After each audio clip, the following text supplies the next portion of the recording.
สมมติถ้าเกิดคุณกำลังไปเที่ยวที่ประเทศญี่ปุ่นนะครับระหว่างที่กำลังชมความงามของประเทศญี่ปุ่นอยู่กำลังเอนจอยอาหารญี่ปุ่นซูชิอร่อยมากแต่แล้วคุณกับเจอผีญี่ปุ่นเนี่ยคุณจะทำยังไงครับคุณจะเอาตัวรอดยังไงถ้าอยากรู้แล้วคลิปนี้มีคำตอบให้นะครับสวัสดีครับทุกคนผมชื่อมาร์กนะครับและนี่คือช่องอากูโนดหิน Uncle Stone Beard ช่องนี้ผมจะนำเรื่องต่างๆที่น่าสนใจหรือว่านำ terms นำนิยามต่างๆมาอธิบายให้ฟังกันเพื่อให้คนเข้าใจกันมากขึ้นเขาบอกว่าคนญี่ปุ่นช่วงหน้าร้อนเนี่ยเขาจะมีประเพณีหนึ่งเล่าเรื่องผีให้ฟังกันคือเหมือนเวลาเราฟังเรื่องผีเนี่ยมันจะทำให้เราแบบคนหัวลุกเฮ้ยหนาวเขาคิดว่ามันทำให้เขารู้สึกเย็นขึ้นมาบ้างนะครับในช่วงที่หน้าร้อนๆผมก็เลยหวังว่าผมจะทำให้ทุกคนได้หนาวเย็นขึ้นมากันสักนิดหนึ่งนะครับ สำหรับวันนี้นะครับผมจะมาเปิดตำราพูดผีปีศาจญี่ปุ่นให้เพื่อนๆฟังกันแล้วก็วิธีเอาตัวรอดเมื่อเราเจอพูดผีปีศาจนั้นๆนะครับดังนั้นถ้าพร้อมแล้วก็เชิญรับชมเลยครับ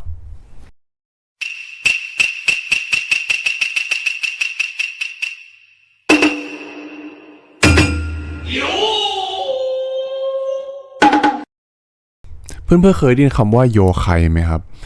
เมื่อก่อนที่ผมได้ยินเขาว่าโยไคเนี่ยให้ความรู้สึกเหมือนเป็นยักษ์บางประเภทหรือว่าเป็นผีบางประเภทของญี่ปุ่นแต่จริงๆแล้วไม่ใช่นะครับทุกปรากฏการณ์ที่มันเป็นเหนือธรรมชาติของญี่ปุ่นผีทุกแบบเขาจะเรียกว่าเป็นโยไคหมดเลยนะคำว่า Japanese Ghost เหมือนมันจะไม่ครอบคลุมพอนะเรียกว่าเวลาเจออะไรที่มันผีหรือว่าอะไรที่มันแปลกๆปุ๊บเนี่ยเขาจะเรียกว่าเป็นโยไคทั้งหมดนะครับแต่ว่าจะบอกว่าโยไคของญี่ปุ่นเนี่ยมันมีเยอะมากๆนะครับเยอะจริงๆอ่ะตอนนี้นั่งดูเนี่ยผมว่าจะเอาอันไหนมาพูดให้ฟังดีวะเพราะมันเยอะจริงๆผมจะแบ่งเป็นตามระดับความอันตรายสำหรับความอันตรายนะครับผมแบ่งไว้เป็น5ระดับที่1 x 1ตัวนะไม่อันตรายเลยไม่ค่อยยุ่งกับเราด้วยระดับที่2ก็คือ XX ก็คือ x 2ตัวไม่ค่อยอันตรายนะครับแต่ว่าจะมียุ่งกับเราบ้างอันดับ3 XXX x 3ตัวนะอันตรายนิดหน่อยและสร้างความไม่สบายใจให้เราอันดับที่4 x 4ตัวอันตรายควรห่างส่วนอันดับที่5นะครับ x 5ตัวนะครับอันตรายมากๆควรห่างและส่วนใหญ่เนี่ยก็คือจะห่างไม่ทันแล้วนะบึ้มแน่ๆถ้าเจอโอเคถ้าเกิดพร้อมแล้วก็เราเริ่มกันเลยที่อันดับ1นะครับก็คือ x 1ตัว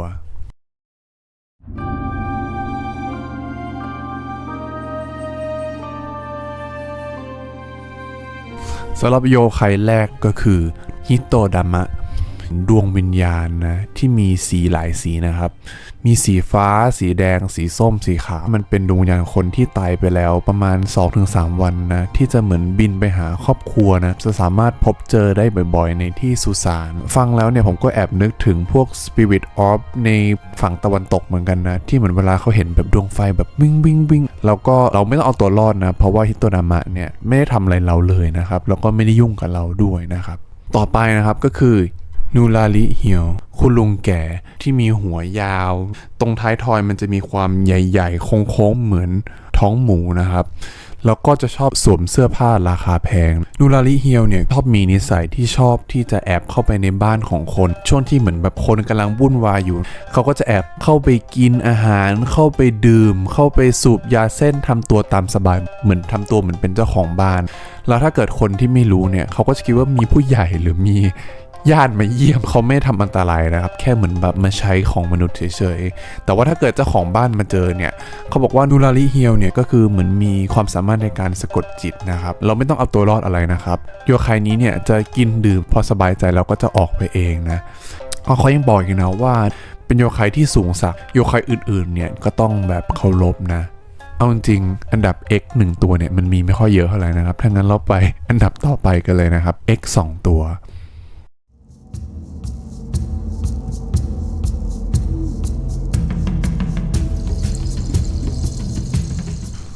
สำหรับตัวแรกในอันดับเทียร์ที่2ก็คือโชชินโอบาเกะคือโคมไฟกระดาษญี่ปุ่นที่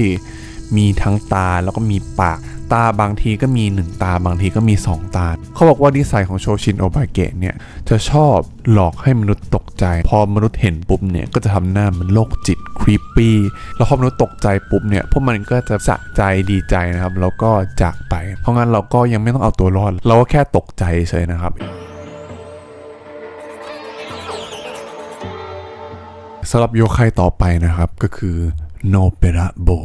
เป็นบุคคลไร้หน้านะก็คือเหมือนคนทั่วไปเลยนะครับแต่ว่าหน้าจะไม่มีจะเป็นเรียบๆไปเลยเขาบอกว่าโนเประโบเนี่ยจะไม่มีรูปร่างประจำเพราะว่าเหมือนเป็นเชฟชิปนะคือสามารถแปลงกายได้ตามตำราเขาเล่าให้ฟังว่าโนเประโบเนี่ยจะชอบอยู่ในที่ที่มันเปี่ยวๆที่มันไม่ค่อยมีคนเท่าไหร่แล้วพอมีนักเดินทางเดินผ่านมานะครับพอเจอกับโนเประโบเนี่ยโยไคนี้เนี่ยก็จะโชว์หน้าจริงออกมานะครับก็คือหน้าที่ไม่มีหน้านะแล้วนักเดินทางนั้นนะก็คงจะตกใจมากๆแล้วก็จะวิ่งหนีไปที่อื่นนะครับด้วยความตกใจวิ่งหนีไปอีกที่หนึ่งแล้วพอเจอคนอย่างเช่นถ้าเจอคุณลุงนะแล้วก็จะเล่าให้คุณลุงฟังว่าคุณลุงเมื่อกี้นี้เจอคนที่ไม่มีหน้าตกใจมากเลยแล้วคุณลุงก็จะพูดว่าล้อผีไม่มีหน้าแบบนี้เหรอ คล้ายๆกับว่าหนีโนเประโบไปเจอโนเประโบอีกตนหนึ่งนะครับก็คือเขาบอกว่าโนเประโบเนี่ยมีใส่ชอบแกล้งเช่นกันนะครับคือถึงจะไม่ทำอะไรอันตรายนะแต่ผมว่ามันก็หลอนเหมือนกันนะครับเนี่ยเจอคนไม่มีหน้าก็ต้องหลอนดีวะแต่จริงๆแล้วหลายๆคนก็เล่าให้ฟังว่าโนเประโบเป็นโยไคที่ดีนะบางทีเขาก็จะหลอกพวกโจรบ้างหรือว่าบางทีก็จะนำทางพวกคนที่หลงทางบ้างหรือว่าจะไปเตือนคนว่าแบบไม่ควรทำอะไรที่ไม่ดีอะไรอย่างงี้ก็มีเหมือนกันแต่ที่น่าสนใจก็คือมีคนเขาเจอนอกประเทศญี่ปุ่นกันด้วยนะครับเช่นฮาวายก็มีหรือว่าอเมริกาแถบตะวันตกเนี่ยก็มีพบเจอโนเประโบมันสามารถเดินทางไปที่อื่นได้ด้วยหรอวะเนี่ยสำหรับโยไคต่อไปนะครับก็คืออาสึกิอาราอิเป็นชายผู้ร้างถั่วแดงจะเป็นโยไครูปร่างหน้าตาเนี่ยเหมือนเป็นชายแก่ตัวเตี้ยมีตาโปนแล้วก็มีรอยยิ้มที่โง่เง่า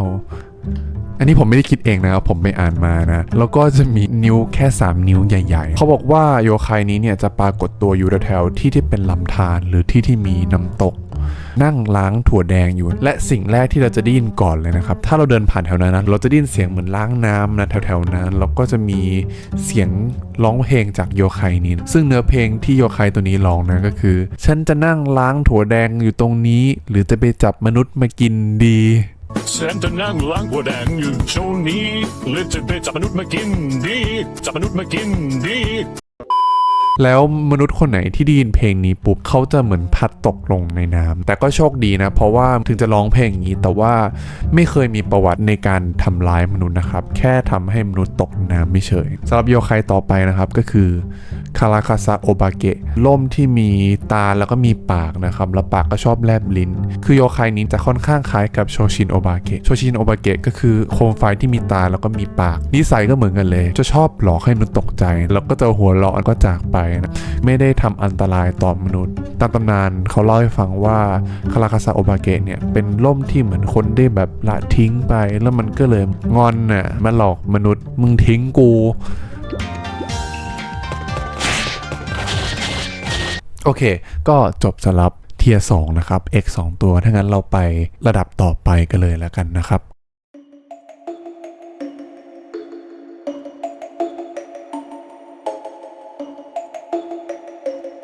สำหรับโยไคความอันตรายเทียร์3โยไคตัวแรกเนี่ยก็คือโร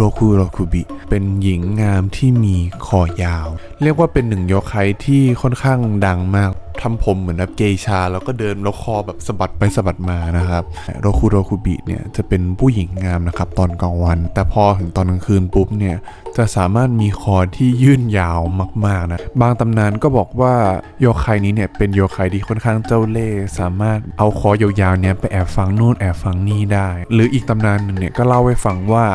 จริงๆแล้วอ่ะเป็นผู้หญิงที่โดนคำสาปนี้มันจะมาจากเหมือนชายรอบตัวเขาไปทำอะไรผิดมาแล้วเขาอ่ะไม่ได้รับโทษก็เลยมาตกอยู่ที่ผู้หญิงรอบตัวของเขาแทนแล้วเขาบอกว่าโรคุบิเนี่ยส่วนใหญ่เนี่ยจะไม่รู้ตัวนะครับว่าตัวเองเป็นโยไคนะเพราะว่าตอนวันก็เป็นหญิงสวยแต่พอกลางคืนปุ๊บเนี่ยคอมันก็ยืดได้นะเขาก็ไม่รู้ตัวนะครับเพราะว่ามันยืดตอนที่เขานอนอยู่นะนี่ก็เป็นตำนานของโรคุบินะ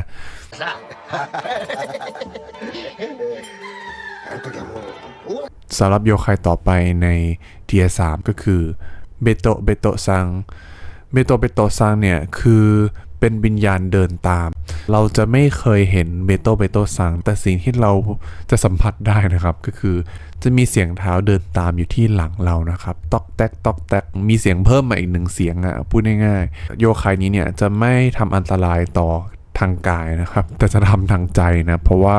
เราจะประสาทหลอนมากๆนะถ้าเกิดเหมือนเราเดินไปไหนเนี่ยแล้วเราได้ยินเสียงรองเท้าอยู่ข้างหลังเราตลอดเวลาเนี่ยเราจะเป็นบ้าขนาดไหนนะมันไม่ได้เหมือนระดับโชชินโอบาเกะหรือว่าคาราคาสะโอบาเกะเลยนะเพราะว่าอันนั้นมันเหมือนแบบหลอกเราปุ๊บแล้วมันก็ไปแต่ว่าเบโตซังเนี่ยมันจะ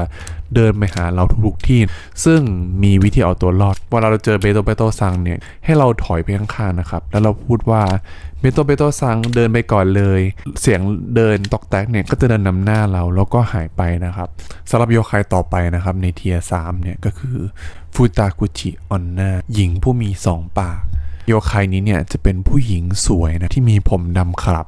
แต่ว่าภายใต้ผมสลวยนั่นนะมีปากที่2อยู่แล้วปากที่2นี่น่ากลัวมากนะใหญ่ๆมีเขี้ยวแล้วคุณคิดว่าปากที่2นี้มีไว้เพื่ออะไรมีไว้เพื่อกินนะครับอย่าเพิ่งอิจฉานะเพราะว่า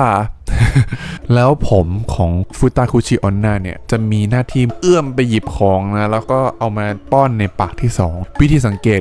โยคายตัวนี้นะโยคายนี้เนี่ยจะเป็นผู้หญิงงามที่ไม่ค่อยกินข้าวเท่าไหร่เป็นผู้หญิงกินน้อยนะแต่ว่าของในบ้านเนี่ยก็จะหายไปเยอะกว่าผิดปกติ ถ้าเกิดคุณมีแฟนนะอาหารในบ้านหายไปเยอะที่ปกติเนี่ยไม่ได้แปลว่าแฟนคุณแอบเลี้ยงหมาหรือแมวนะแต่ว่าแฟนคุณเนี่ยอาจจะแอบเป็นฟุตาคุชิออนนาก็ได้นะครับ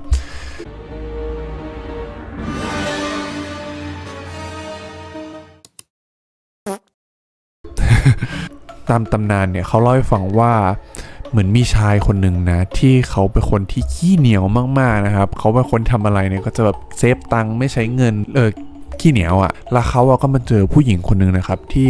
สวยนะแล้วก็กินน้อยด้วยนะครับโอ้โหถูกสเปคเลยแม่งกินน้อยแบบประหยัดเขาก็เลยแต่งงานกับผู้หญิงคนนี้แต่ว่า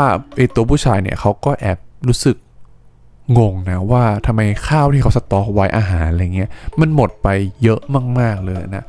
เขาก็เลยแอบสงสัยนะครับว่าตอนที่เขาไม่อยู่เนี่ยเมียเขาแอบกินหรือเปล่าวะเขาก็เลยทำตัวไปข้างนอกนะครับแต่เขาแอบดูอยู่นะแต่สุดท้ายแล้วเนี่ยปากผู้หญิงก็ไม่ได้กินนะครับแต่ปากหลังผู้หญิงเนี่ยแอบกินเขาบอกว่าผมนี่คือยื่นไปหยิบอาหารไปหยิบอะไรมากินแล้วตัวผู้ชายพอเขารู้ปุ๊บเนี่ยเขาก็ตั้งใจที่จะหย่ากับโยคายนี้เลยนะครับแต่ก็ไม่ทันนะเพราะว่าฟุตาคุชิออนนาเนี่ยได้ไหวตัวทันนะครับเขาก็เลยจะจับผู้ชายคนนี้ไปขังไว้ในที่หนึ่งนะแต่ว่าผู้ชายคนนี้นะก็แอบหนีไปทันแอบไปอยู่ใต้บ่อบัวนะทำให้ฟุตาคุชิออนนาหาไม่เจอถ้างั้นเราก็ไปอันดับต่อไปเลยแล้วกันนะครับก็คืออันดับความอันตรายระดับ 4 x 4 ตัวนะครับ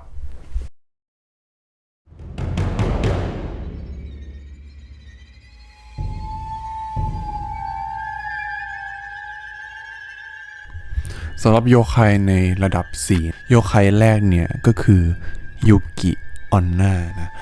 คำว่ายูกิเนี่ยภาษาญี่ปุ่นเนี่ยแปลว่าหิมะนะครับส่วนออนนาแปลว่าผู้หญิงนะโยคายเนี่ยจะมีคำว่าออนนาบ่อยนะเพราะว่าจะมีโยคายที่เป็นผู้หญิงค่อนข้างเยอะนะครับ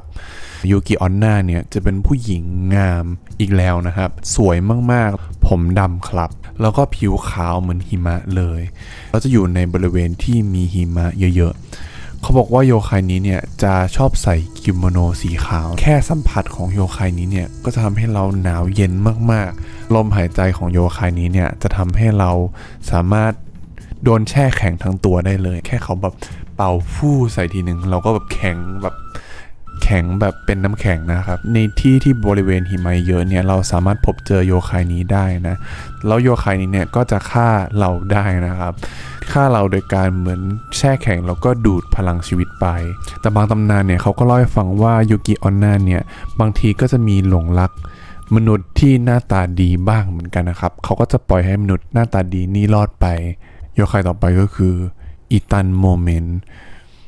ผ้าผืนปีศาจมันจะเป็นโยคายที่รูปร่างเหมือนเป็นผ้าผืนยาวพริ้วๆจะมีตาแล้วก็มีมืองอกมา2ข้างแต่มือเนี่ยก็คือเป็นผ้าเหมือนกัน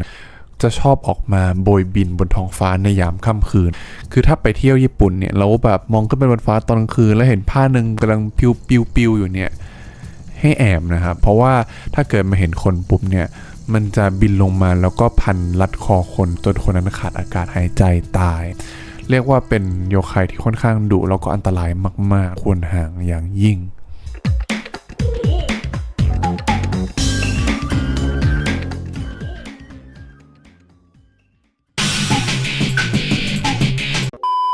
โยไคต่อไปเนี่ยก็คือยามาชิชิคือโยไคที่ขโมยลมหายใจของมนุษย์ยามาชิชิจะมีหน้าตาเหมือนเป็นค้างคาวกับลิงผสมกันเขาบอกว่ายามาชิชิเนี่ยจะชอบแอบย่องเข้าไปในบ้านมนุษย์ในยามค่ำคืนช่วงที่มนุษย์กำลังหลับอยู่แล้วก็จะไปขโมยลมหายใจนะครับของคนที่กำลังหลับอยู่ขโมยแบบเหมือนแบบสูดลมหายใจคนที่นอนอยู่ปุ๊บพอสูดครบเสร็จเนี่ยก็จะเคาะที่หน้าอกของคนที่นอนอยู่นะครับก๊อกแล้วก็จากไปคนที่โดนขโมยลมหายใจเนี่ยในวันรุ่งขึ้นเนี่ยคนนั้นจะตายนะครับแต่ก็มีวิธีแก้มือเล็กน้อยนะครับถ้าเกิดเราเกิดสะดุ้งตื่นขึ้นมาในช่วงเวลานั้นที่มันกำลังขโมยอยู่เนี่ยหรือว่ามีใครเดินเข้ามาตอนที่มันกำลังขโมยคนที่กำลังหลับอยู่มันก็จะหนีไปนะครับคนที่โดนขโมยลมหายใจแบบเครื่องกลางเนี่ยจะกลายเป็นคนที่มีชีวิตที่ยืนยาวขึ้นกว่าตอนแรกอีกนะครับ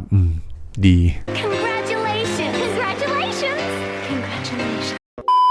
สำหรับโยไคต่อไปนะครับก็คือบาเกะคุจิระวาฬตัวใหญ่ที่มันจะไม่มีเนื้อนะมันจะเป็นเหมือนโครงกระดูกวาฬใหญ่ๆที่อยู่ในน้ำบาเกะคุจิระจะโผล่มาในวันที่ฝนตกหนักๆตรงแถวริมทะเลเป็นวิญญาณของวาฬนะที่ถูกชาวประมงฆ่าสมัยก่อนที่เขาชอบมีล่าวาฬเพื่อที่จะเอาน้ำมันของวาฬจะเป็นช่วงแถวๆนั้นนะครับถึงได้เกิดโยไคนี้ขึ้นมาเขาบอกว่าคนที่เจอโยไคนี้เนี่ยจะทำให้โชคไม่ดีแล้วก็เกิดโรคภัยไข้เจ็บและตายไปในที่สุดได้ครับเพราะงั้นในวันที่ฝนตกหนักๆเราก็ต้องระวังเหมือนกันเผื่อไปเจอโยไคนี้เข้าได้นะต่อไปนะครับ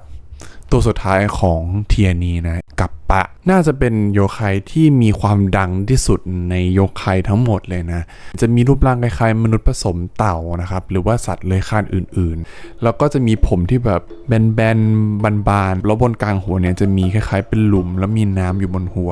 ซึ่งเขาบอกว่าถ้าน้ำบนหัวเนี่ยหมดไปกัปปะจะตายนะครับเขาบอกว่าอุปนิสัยของกัปปะเนี่ยเราจะค่อนข้างเดาไม่ออกนะว่ามันกำลังคิดอะไรอยู่บางทีก็จะดูเฟรนลี่บางทีก็ดูขี้อายหรือบางทีก็แบบเดดลี่มากคือแบบแอบย่องมาข้างหลังฉุดเราปุ๊บลงไปกินในน้ำแบบหลอนๆโหดๆอย่างนี้ก็มีเหมือนกันนะครับเนื่องจากความดังของมันเนี่ยมันทำให้เรามีวิธีเอาตัวรอดจากกัปปะเนี่ยค่อนข้างเยอะวิธีที่ดังที่สุดเลยนะก็คือเขาเชื่อว่ากัปปะเนี่ยเป็นวิญญาณของชายญี่ปุ่นนะครับที่เคยมีชีวิตอยู่แล้วก็ตายไปกลายเป็นกัปปะนะเพราะงั้นเวลาเราเจอกัปปะปุ๊บเนี่ยให้เราเหมือนแบบเวลาเจอกัปปะเนี่ยให้เราก้มหัวลงเหมือนคนญี่ปุ่นนะครับแบบอย่างนี้แล้วกัปปะเนี่ยก็จะโค้งตามแล้วพอมันโค้งปุ๊บเนี่ยน้ำมันหัวมันจะไหลลงมานะแล้วพอน้ำในหัวไหลลงมาเนี่ยกัปปะมันจะอ่อนแอนะครับแต่ไม่ถึงกับตายในเวลานั้นเนี่ยเราสามารถหนีจากกัปปะไปได้แล้วก็มีอีกวิธีหนึ่งนะก็คือเขาบอกว่าเวลาที่น้ำในหัวมันหมดเนี่ยเราเติมน้ำบนหัวมันปุ๊บมันก็จะแบบซาบซึ้งใจแล้วมันก็จะรอย่อกับเรานะครับมันก็จะดูแลเราตลอดชีวิตหรือว่าอีกวิธีกัปปะเนี่ยชอบแตงกวามากๆถ้าเกิดเราให้แตงกวามันเนี่ยมันก็จะไม่ทำอะไรเรานะครับแล้วก็มีอีกวิธีนะครับวิธีที่เขาบอกว่าดังเหมือนกันนะก็คือเราตดใส่กัปปะก็ได้เหมือนกันนะครับผมก็ไม่รู้นะว่าตอนนั้นคุณจะปวดหรือเปล่านะนั่นแหละก็เก็บลมตดไว้ ก็เก็บเอาไว้ เอาเป็นว่าถ้าเกิดตอนนั้นคุณ ถ้าเป็นว่าถ้าตอนนั้นเกิดคุณกำลังปวดอยู่พอดีคุณก็ตดใส่กัปปะก็ได้นะครับคุณจะได้รอดพ้นจากภัยอันตรายนะครับโอเคก็จบแล้วนะครับสำหรับเทีย xxxx นะครับ x4x นะเราไป x สุดท้ายกันเลยแล้วกันนะครับก็คือ x5x นะก็คือระดับความอันตรายที่อันตรายมากๆและส่วนใหญ่ก็คือไม่รอดแน่ๆนะครับถ้าเราเจอ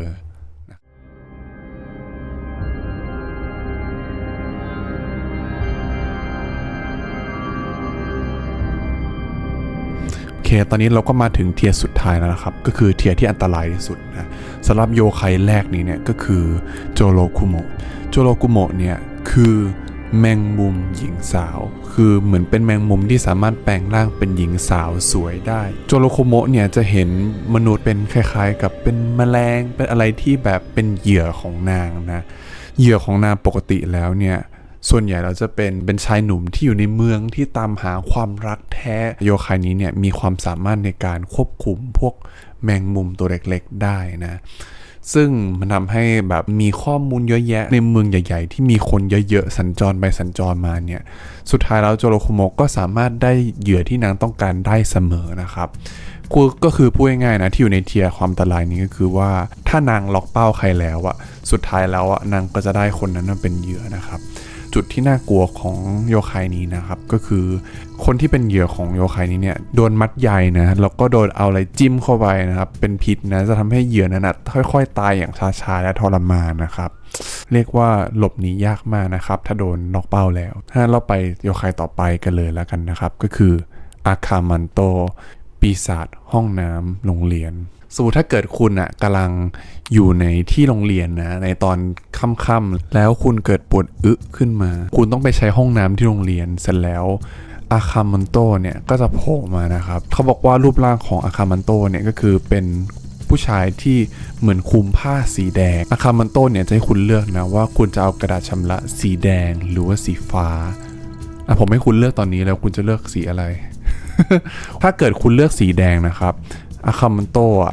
ก็จะแทงคุณนะจนเสื้อคุณทุกอย่างจะกลายเป็นสีแดงแต่ถ้าเกิดคุณเลือกสีฟ้านะอาคามันโตจะเอากระดาษพันคุณจนคุณ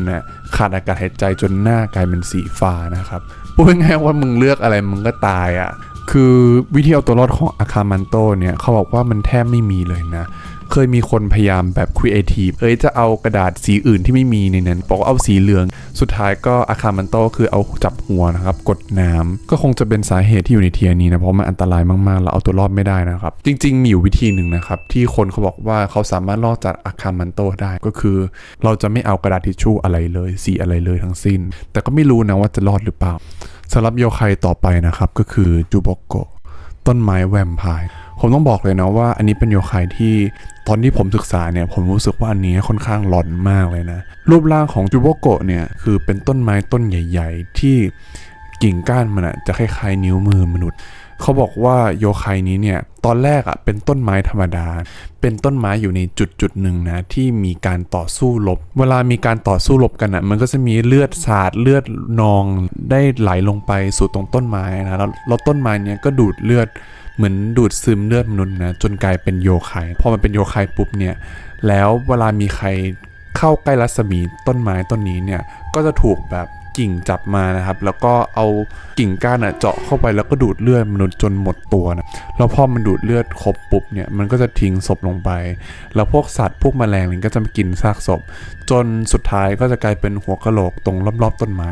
คือวิธีดูเนี่ยก็คือถ้าเกิดเราเห็นต้นไม้นะครับที่มันมีโครงกระดูกอยู่ตรงใต้ต้นเนี่ยให้เราห่างเลยนะเพราะว่าต้นไม้ต้นนั้นอาจจะเป็นจูโบโกะก็ได้นะ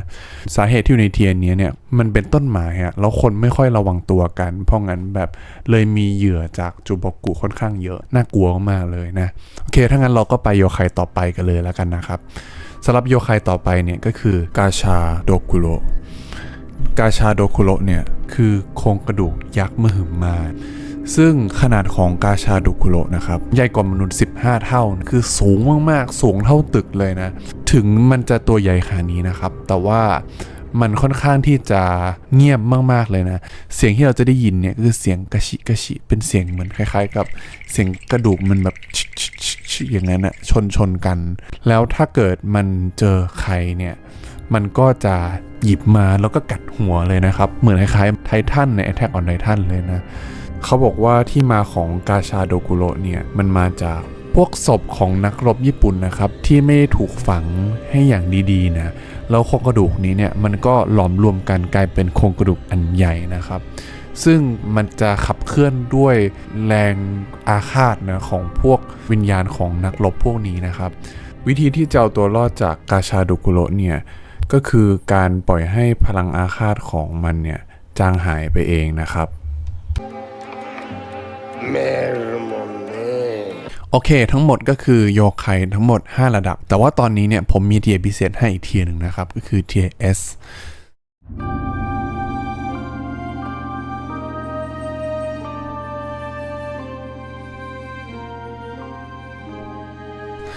เทียร์ S ไม่ใช่เทียร์ความอันตรายระดับ S นะครับแต่ว่าจะเป็นเทียร์ที่เป็นโยไคที่มีความกึ่งเทพกึ่งโยไคนะสำหรับโยไคแรกนี้เนี่ยก็คือโคมาอิ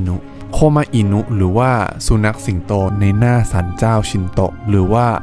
หน้าสถานที่ศักดิ์สิทธิ์หลายๆที่นะครับเอาจริงๆถ้าดูภาพเนี่ยเราก็จะอ๋อกันทันทีเลยนะเพราะว่าเราสามารถเห็นได้บ่อยมากๆนะครับ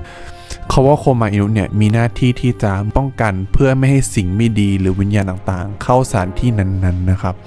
โคมาอินุจะอยู่กัน2ตัวเสมอนะครับก็คือตัวแรกก็คือตัวผู้นะที่จะอ้าปากอยู่เขาบอกว่าตัวผู้เนี่ยจะป้องกันบริเวณด้านนอกของสถานที่ศักดิ์สิทธิ์นั้นส่วนตัวเมียเนี่ยจะเป็นตัวที่เหมือนหุบปากตัวเมียเนี่ยจะดูแลด้านในของสถานที่ศักดิ์สิทธิ์นั้นนะครับสำหรับโยไค TS ตัวต่อไปนะครับก็คือเทงกุรูปร่างคล้ายๆมนุษย์นะแต่ว่ามีผิวที่เป็นสีแดงแล้วก็จมูกยาวนะครับแล้วก็บางทีก็จะมีปีกหลายๆคนก็อาจจะสงสัยนะว่าเทงกุเนี่ยเป็นเทพหรือว่าเป็นปีศาจซึ่งนิสัยของเทงกุก็จะมีทั้งชอบแกล้งมนุษย์นะที่ทำอะไรไม่ดีมาหรือว่าบางทีก็จะมีช่วยเหลือมนุษย์บ้างเหมือนกันเทงกุเนี่ยจะเป็นโยไคที่เก่งกาจทั้งด้านแบบการต่อสู้มาเชียลอาร์ตมากๆสามารถล้มได้ทุกคนซามูไรเก่งขนาดไหนก็แพ้เทงกุนะสำหรับโยไค TS ตัวต่อไปนะครับก็คือไดดาระโบจิเป็นคล้ายๆกับโยไคที่มีความกึ่งเทพโยไคที่มีรูปร่างเหมือนพระญี่ปุ่นแต่ว่ามีผิวที่สีดำแล้วก็มีลิ้นยาวแล้วก็มีตัวขนาดตัวที่เท่าภูเขานะครับก็คือใหญ่มากๆหลายคนเนี่ยจะสับสนระหว่างภูเขากับไดดาระโบจิตามตำนานนะครับเขาเล่าให้ฟังว่าไดดาราโบจิเนี่ยขุดหลุมหนึ่งนะขุดและไอ้ตรงจุดที่ขุดมาเนี่ยก็ถมกันเป็นกองใหญ่จนเกิดกลายเป็นภูเขาไฟฟูจินั่นเองนะครับโอเคครับก็ทั้งหมดก็เป็นโยไคทั้งหมดที่ผมได้รวบรวมมานะครับหลายๆคนอาจจะสงสัยว่าแล้วเมื่อไหร่จะเล่าเรื่องผีไทยบ้างล่ะผมบอกคำตรงนะว่าผมกลัวนะครับคือเวลาผมหาข้อมูลเนี่ยผมชอบหาตอนกลางคืนนะเอาจริงๆนะโยไคเนี่ยตอนที่หาข้อมูลเนี่ยแอบหลอนเหมือนกันนะแต่ถ้าอยากได้จริงก็บอกได้นะครับเดี๋ยวผมจะพยายามหาข้อมูลตอนกลางวันนะครับโอเคก็ไปแล้วนะครับเจอกันใหม่คลิปหน้าสวัสดีครับ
ごめんね最後まで一緒にいられなくて